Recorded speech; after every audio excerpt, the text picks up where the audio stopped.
Hello' guys আসসালামু আলাইকুম স্বাগতম জনাইছোঁ আপোনালোকক মোৰ অন্য এটি ভিডিঅ'লৈ। আজি আকৌ এটা ৰেচিপি ভিডিঅ'লৈ আহিছোঁ আপোনালোকৰ ওচৰলৈ। এয়া মই ৰেডি কৰি লৈছোঁ পিঁয়াজ আৰু নাৰিকল আৰু এফাল বিলাহী আৰু কেঁচা জলকীয়া। এয়া এইফালে মই 4টা কণী লৈ লৈছোঁ। আজি কণীৰে এটা ৰেচিপি বনাম বুলি ভাবিছোঁ। এয়া কণীকেইটা বইল হ'বৰ বাবে এয়া চচপেনটোতে দি দিছোঁ।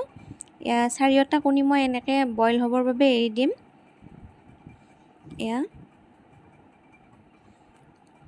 আনফালে মই এয়া মিক্সিৰ জাৰ এটাত এয়া নাৰিকলখিনি সৰু সৰুকৈ কাটি লোৱা পিঁয়াজখিনি আৰু বিলাহীখিনি গোটেইখিনি দি ল'ম। এটা ফাইন পেষ্ট বনাই ল'ব লাগিব।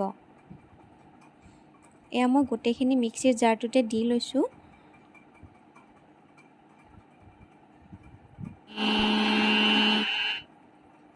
এয়া মোৰ পেষ্টটো ৰেডি হৈ গ'ল। এইখিনি কণীৰ তৰকাৰীৰ গ্ৰেভিখিনি ৰেডি হৈ গ'ল। গ্ৰেভিৰ বাবে বনাইছোঁ এইখিনি। এয়া কণীকেইটাৰ বাকলি এৰুৱাই ল'লোঁ। আনফালে মই এটা কেৰাহী বহাই ল'ম। এয়া মই কেৰাহীটো ৰেডি কৰি ল'লোঁ। এয়া কেৰাহীটো গৰম হোৱাৰ পিছত অকণমান তেল দি দিছোঁ ইয়াতে।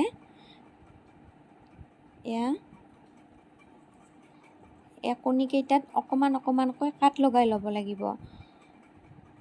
তাৰপিছত মই এয়া নিমখ দি দিলোঁ। অকণমান নিমখ দি কণীকেইটা সানি ল'লোঁ। এয়া তেলখিনি গৰম হোৱাৰ পিছত ইয়াতে হালধি দি দিছোঁ। এয়া কণীকেইটা দিছোঁ। কণীকেইটা ভাজি ৰঙা কৰি ল'ম। গোটেইকেইটা কণী ইয়াতে দি দিলোঁ। কণীকেইটা ৰঙা হোৱালৈকে ভাজি থাকিব লাগিব।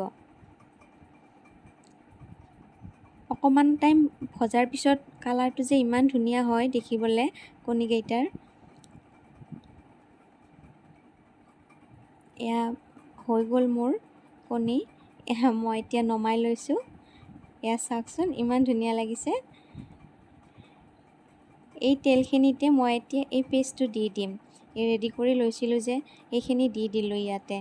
এয়া নাৰিকলখিনি ভজা যোৱালৈকে ভাজি থাকিব লাগিব। কেঁচা গোন্ধটো নোহোৱা হ'ব লাগিব আৰু পানীখিনি নোহোৱা হ'ব লাগিব। ইয়াতে দিলোঁ মই এতিয়া নিমখ, জিৰা গুড়ি, ধনিয়া গুড়ি এইখিনি দি ভালদৰে লৰাই দিলোঁ আৰু অকণমান ৰেড চিলি পাউডাৰ এড কৰিছোঁ।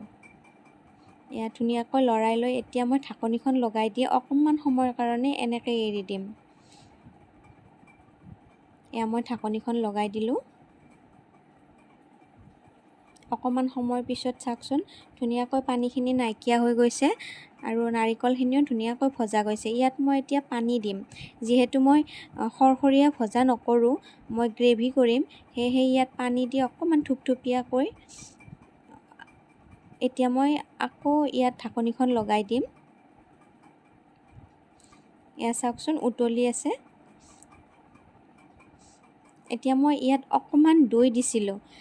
আৰু এটা কথা মনত ৰাখিব, দৈ দিওঁতে সদায় গেছৰ ফ্লেমটো একদম ল' কৰি ল'ব। এয়া মোৰ গ্ৰেভিখিনি গাঢ় হৈ আহিছে আৰু এইখিনিতে মই এতিয়া কণীকেইটা দি দিম। এয়া দি দিলোঁ কণীকেইটা। কণীখিনি দি অকণমান সময় ৰাখি দিয়াৰ পিছত এয়া মোৰ তৰকাৰী ৰেডি হৈয়ে গ'ল। ইমান ধুনীয়া লাগিছে চাওকচোন। ঠিক আছে তেন্তে আপোনালোকে ভিডিঅ'টো যদি চাই ভাল পালে লাইক কৰিব, কমেণ্ট কৰিব, ভিডিঅ'টো শ্বেয়াৰ কৰিব আৰু মোৰ চেনেলটো ছাবস্ক্ৰাইব কৰি দিব। আজিলৈ আহিছোঁ। Bye bye.